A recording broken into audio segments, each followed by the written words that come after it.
بسم الله الرحمن الرحيم والصلاة والسلام على أشرف المرسلين. Deuxième cours instance du module test logiciel et analyse de qualité. Le cours intitulé méthode de test logiciel et la planification des activités de test. Le plan du cours contient 4 points essentiels qui sont les différents niveaux de test, classification des méthodes de test et processus de test fondamental et enfin une conclusion. Introduction. Le test n'est pas limité à l'exécution du logiciel dans le but d'identifier des défaillances.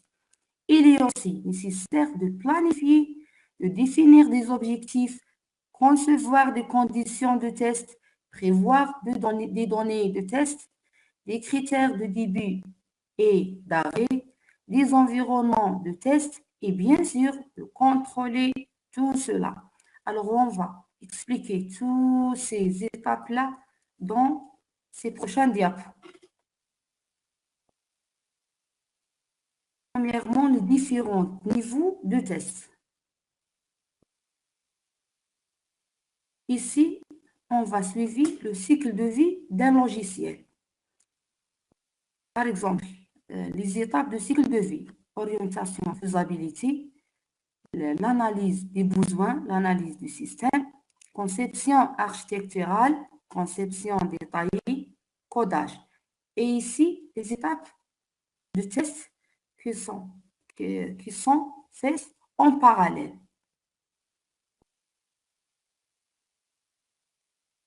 Par exemple, le test unitaire vérifie la conception détaillée. Les tests d'intégration vérifient, utilisent le codage et vérifient la conception architecturale. Les tests d'acceptation utilisent les données de l'analyse des besoins et l'analyse du système, etc. On va expliquer la relation entre les tests et les étapes du cycle de vie dans les 3 ou bien les 4 diapos prochains, Inch'Allah.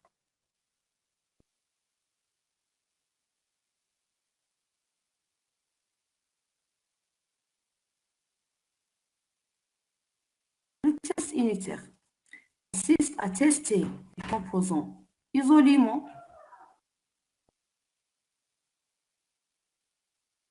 Les tests de fonction du composant d'une classe doivent répondre à des scénarios de test préalablement établis, aussi généralement effectués par les développeurs dans les environnements de développement, faciles à mettre en œuvre. Deuxièmement, le test d'intégration consiste à tester un ensemble de composants qui viennent d'être assemblés. Il comporte 2 types de tests. Les tests de validité, le niveau, est-ce que le nouveau module répond à ce qui a été demandé lorsqu'on l'intègre dans le système global, et les tests de non-régression. Est-ce que l'intégration du nouveau module n'induit pas de régression fonctionnelle ou bien modification du composant du module existant, ou une régression non fonctionnelle qui est l'instabilité du système dans sa globalité. La cible, c'est les composants et le système global. Il est ce type de test effectué par les développeurs aussi, comme les tests unitaires. Troisième type de test, selon le cycle de vie, c'est le test système ou de conformité. Ce type de test assure que l'application présente les fonctionnalités attendues. Il consiste à tester le système sur son futur site d'exploitation dans les conditions opérationnelles et au-delà. Par exemple, la surcharge, la défaillance matérielle. Cible, c'est le système global sur l'architecture informatique du client. Ce type de test est effectué par le groupe de testeurs.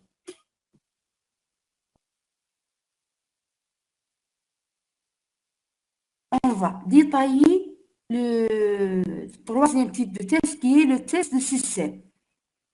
Il est nommé aussi le test de conformité. Il contient plusieurs types de tests.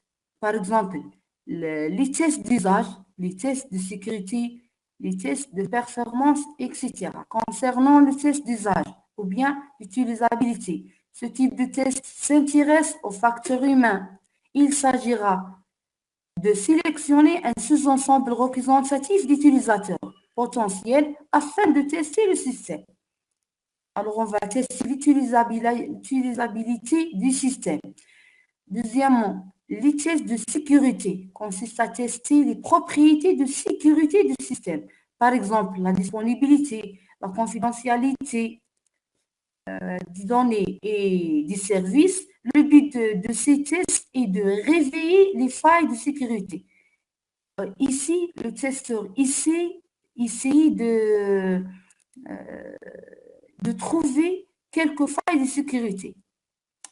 Troisième type, c'est le test de performance, consiste à tester la performance du système en utilisant ses défaillances en termes de temps de réponse ou encore de capacité de traitement sous certaines conditions.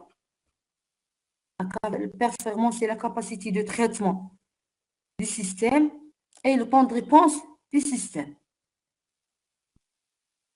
Quatrième point dans le test de conformité ou bien le test de système, c'est, ou bien quatrième type de test, les tests de robustesse. Il vise à valider le fait que le système réagit correctement à une utilisation non conforme. Par exemple, si l'utilisateur saisit des données non valides, quelle est la réponse ou bien la réaction de notre système? Les tests de configuration consistent à tester le système de façon à vérifier s'il fonctionne dans les différentes configurations. Par exemple, les différentes configurations réseau, systèmes, différentes plateformes, systèmes d'exploitation, etc. Les tests de fiabilité consistent à tester les propriétés de fiabilité du système spécifiées dans les besoins. Un autre type de système, de test de système qui est, ou bien le quatrième type de test, test unitaire, test d'intégration, test de système et quatrièmement, les tests d'acceptation. C'est la dernière étape avant l'acceptation du système et sa mise en œuvre opérationnelle. On teste le système dans les conditions définies par le futur utilisateur plutôt que par le développeur. Les tests d'acceptation révèlent souvent des omissions ou des erreurs dans la définition des besoins, puisqu'ils utilisent l'étape de définition des besoins. Et c'est livrable pour comparer les résultats de notre système effectués par le client. Est-ce que notre système ou bien logiciel conforme aux besoins du client? La classification des méthodes de test. Il y a plusieurs classifications des méthodes de test. Selon le programme à valider, le programme se teste et exécuté ou non. Il y a des types de tests qui nécessitent que le programme doit être en exécution. Et des autres méthodes de test nécessitent que le programme n'est pas en cours d'exécution. Alors, il est divisé en deux catégories, les tests statiques et les tests dynamiques. Les méthodes de test statiques sont utilisées pour examiner le logiciel sans exécution, comme on a dit.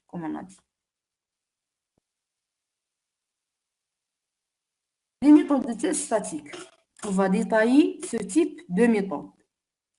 Les méthodes de test statiques consistent en l'analyse textuelle du code logiciel afin de détecter des erreurs sans l'exécution du programme. L'idéal lors de ce test est de réunir 4 intervenants. C'est une étude textuelle ou bien analyse textuelle de notre programme. Les 4 intervenants dans ce type de test, qui est le test statique, c'est le modérateur ou bien le chef de projet, le programmeur ou bien le groupe de programmeurs, les concepteurs et un inspecteur. L'inspecteur, c'est un responsable de qualité.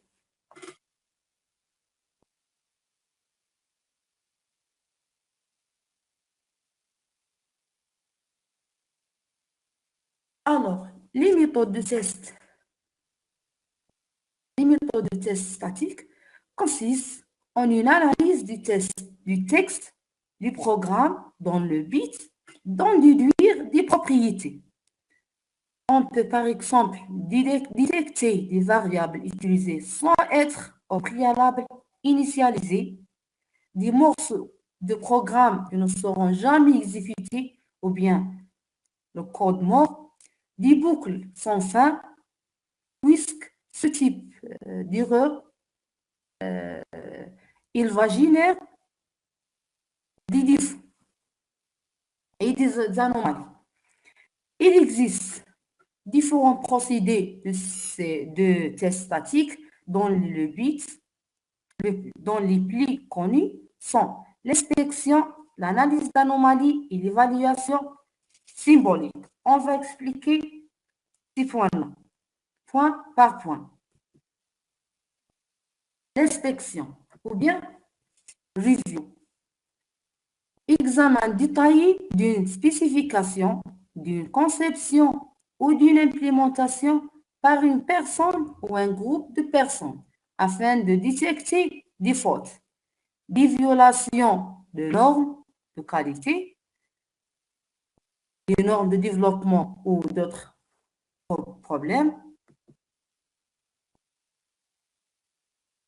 Deuxième type, alors concernant les inspections, un groupe, il va lire le texte des programmes et les spécifications, la conception, et essayer de détecter des fautes.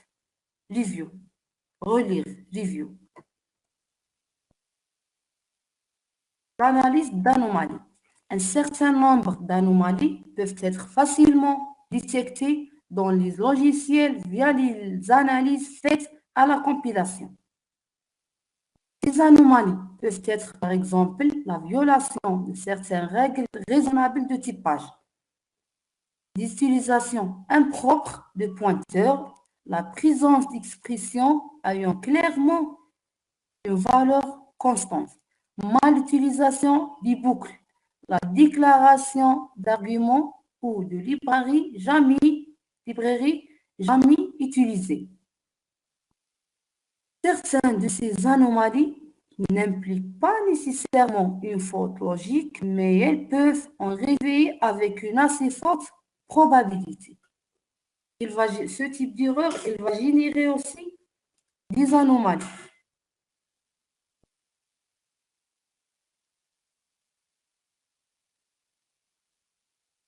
On va continuer avec l'évaluation symbolique. Elle consiste à simuler l'exécution du programme sur des données symboliques pour tout chemin sélectionné du graphe de contrôle.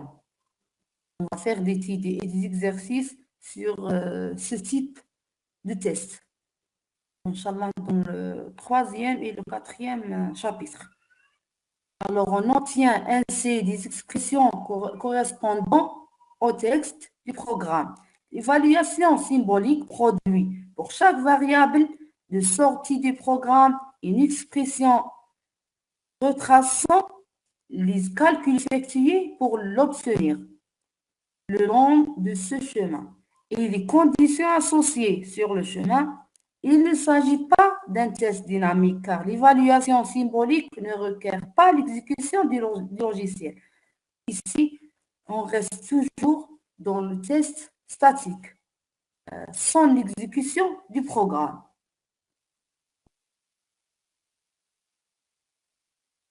Les méthodes de test dynamique, ici, on va tester le programme lors de son exécution. Alors, on va tester le programme à l'aide d'un jeu de test ou bien en utilisant plusieurs cas de test. Elle vise à détecter les erreurs en confrontant les résultats obtenus par l'exécution du programme à ceux attendus par la spécification de l'application. Le test dynamique suppose l'exécution de 4 étapes suivantes. Il y a 4 étapes dans le test dynamique. La première étape, c'est la sélection de jeux de test. Il faut savoir bien comment sélectionner les bons jeux de test.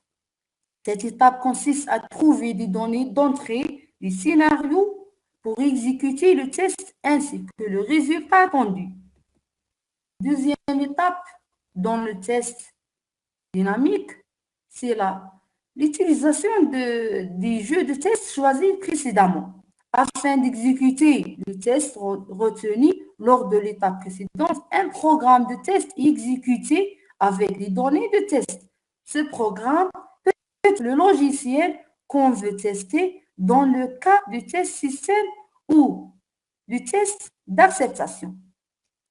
Pour le test unitaire et le test d'intégration, le programme de test est un pilote de test qui doit mettre en exécution la plupart des logiciels que l'on souhaite tester.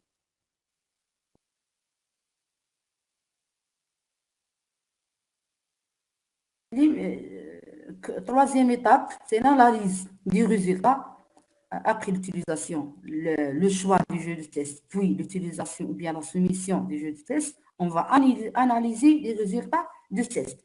Il consiste à décider du succès ou échec du jeu de test. Il se pose alors le problème de l'oracle, car la décision n'est pas toujours simple, ni même possible. Un oracle est une fonction qui doit permettre de distinguer si une sortie du logiciel est correcte. Si l'oracle a détecté une défaillance, il faut la corriger et réexécuter le même cas de test. Il y a une défaillance. Alors, il faut corriger et réexécuter le même cas de test pour vérifier que la correction a effectivement éliminé la faute. Si l'oracle n'a pas détecté de défaillance, on a 2 directions, soit le critère d'arrêt est satisfait et la phase de test du logiciel est terminée, soit un nouveau cas de test sera considéré et généré.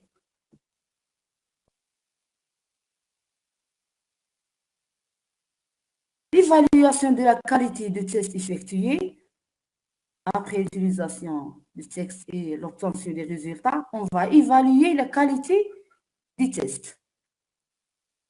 On peut rarement effectuer un test exhaustif. Dans la plupart des cas, on doit se contenter d'un test moins coûteux. Et il faut donc avoir un critère pour décider quand le test est satisfait. Ce schéma va décrire les différentes étapes du test dynamique. Première étape, c'est la création ou bien le choix du jeu de test ou bien les données de test. Deuxièmement, l'exécution ou bien la soumission du jeu de test. Si le résultat est correct, on va arrêter de tester. Si le résultat, s'il y a une défaillance, on va localiser les fautes. Alors, on va préciser notre programme et détecter les erreurs.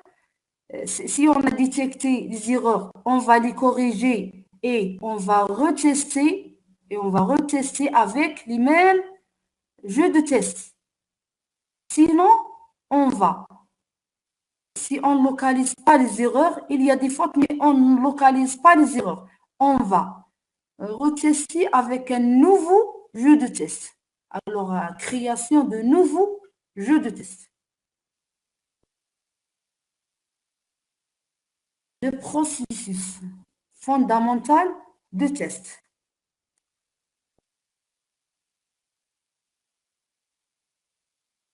Le processus de test, ou bien testing processus, consiste en toutes les activités du cycle de vie, statistique et dynamique, concernant la planification, l'évaluation des produits logiciels pour déterminer s'ils satisfont aux exigences, pour démontrer qu'ils sont aptes aux objectifs et pourront détecter les anomalies.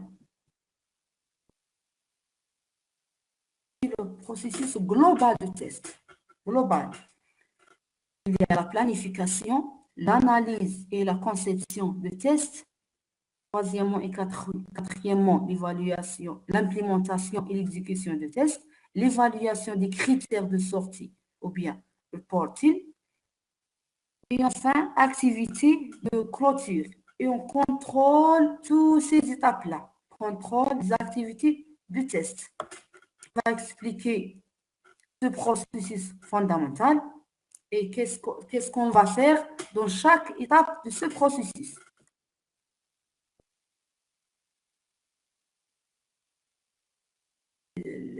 Ces étapes sont la planification de test et le contrôle, l'analyse et la conception, l'implémentation et l'exécution de tests, évaluer les critères de sortie et informer par des rapports, reporting in English.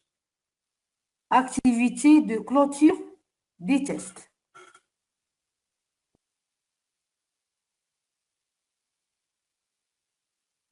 Premièrement, la planification. Après, quand test, il faut toujours planifier. C'est le groupe de tests qui va faire ces planifications. La planification du test consiste à définir les objectifs du test et à spécifier les activités de test à mettre en œuvre pour atteindre les objectifs et la mission de ce test. Le contrôle du test est une activité continue de comparaison de l'avancement actuel par rapport au plan et à l'information sur l'état, y compris les déviations par rapport au plan. Alors, la planification au début et le contrôle tout au long du processus de test. La planification des tests prend en compte le feedback des activités de contrôle et de suivi.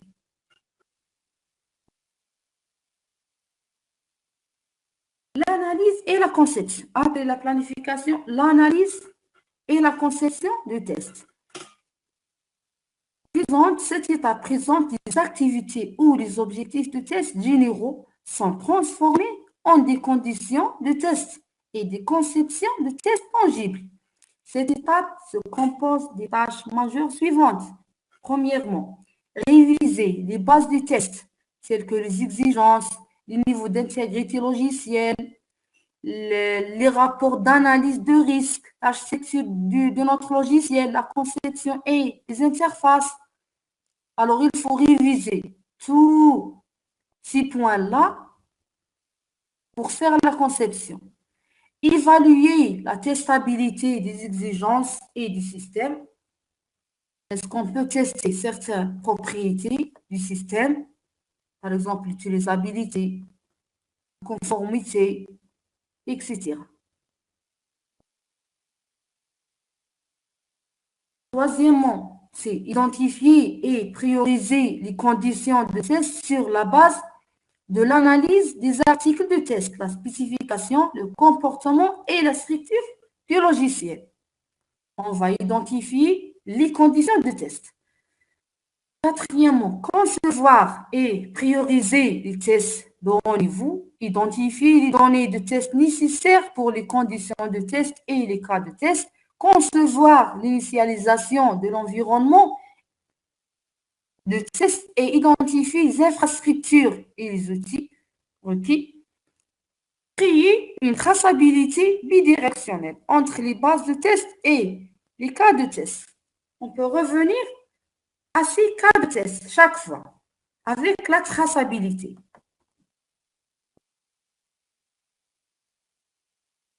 Troisième étape, l'implémentation et l'exécution des tests.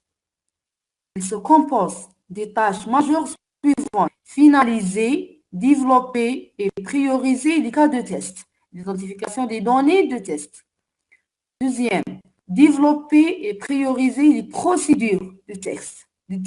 Après le développement des cas de test, on va développer les procédures de test.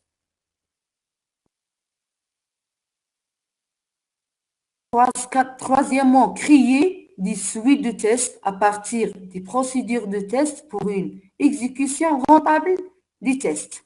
Vérifier que les environnements de test ont été mis en place correctement. Vérifier et mettre à jour la traçabilité bidirectionnelle entre les bases de test et les cas de test. Exécuter les procédures de test soit manuellement, soit en utilisant les outils d'exécution de test, en suivant le plan. Consigner les résultats de l'exécution du test et enregistrer les versions des résultats. Comparer les résultats actuels avec les résultats attendus. Est-ce qu'on détecte des défauts ou bien non? Signaler des divergences comme des incidents et les analyser de façon à établir leur cause. Par exemple, un défaut dans le code, dans les données de test, dans la documentation, etc. Répéter les activités de test en réponse aux actions prises pour chaque divergence. Chaque fois, on va répéter les tests. Soit on teste par les mêmes jeux de test, soit on va choisir des autres jeux de test. Répéter les activités de test en réponse aux actions prises en charge divergence. Par exemple, réexécution d'un test qui était préalablement défaillant de façon à valider une correction. Exécution d'un test corrigé ou exécution de tests de façon à s'assurer que des fautes n'ont pas été introduites dans des secteurs non modifiés du logiciel ou que le défaut corrigé n'a pas découvert d'autres défauts. Test de régression. Est-ce que le défaut corrigé va réveiller des autres défauts? Il faut retester. Même le résultat est juste, il faut retester par le même jeu de test. Ici, le type de régression. Test de régression. Quatrièmement, évaluer les critères de sortie et informer. Ceci devrait être fait pour chacun des niveaux de test. Évaluer des critères de sortie contiennent les tâches majeures suivantes. Vérifier les registres de tests en fonction des critères de sortie spécifiés dans la planification de tests. On va vérifier le registre de tests.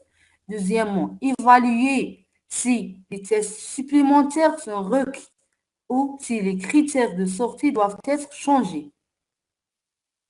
Troisièmement, écrire un rapport de synthèse des tests pour les parties prenantes. L'évaluation contient d'écrire ou bien de rédiger des rapports de tests.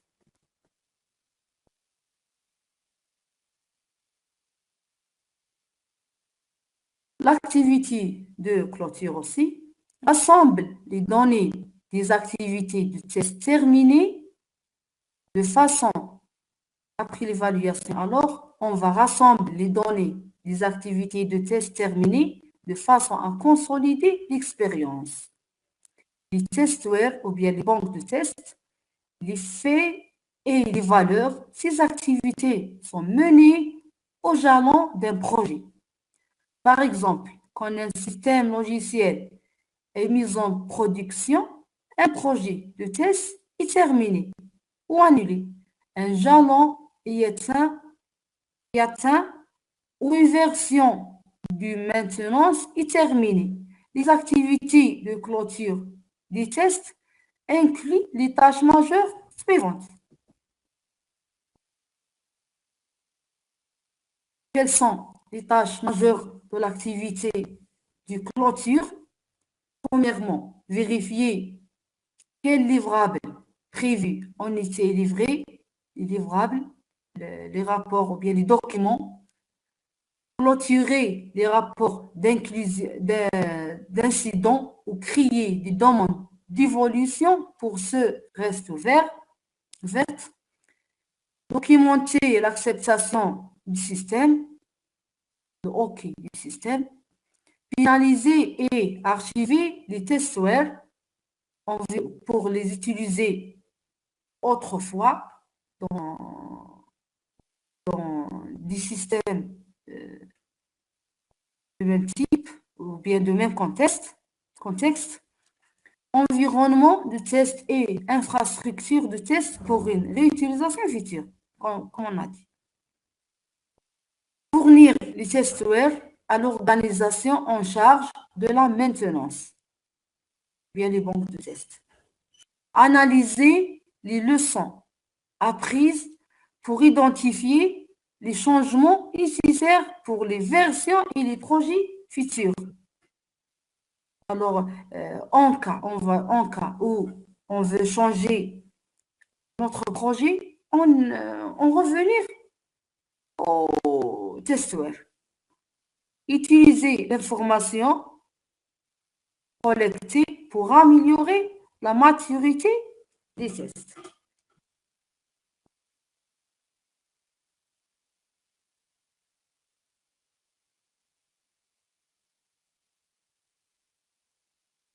En conclusion, le test est une activité créatrice. Imaginez des scénarios possibles pouvant mettre un logiciel en défaut et construire des banques de tests permettant de vérifier les fonctionnalités et les contraintes. Ici, on va terminer notre deuxième cours à distance. Inch'Allah, le troisième cours va être présentiel avec samedi, Inch'Allah, avec une série de TD. Alors, salam alaikum wa rahmatullahi wa barakatuh. Merci.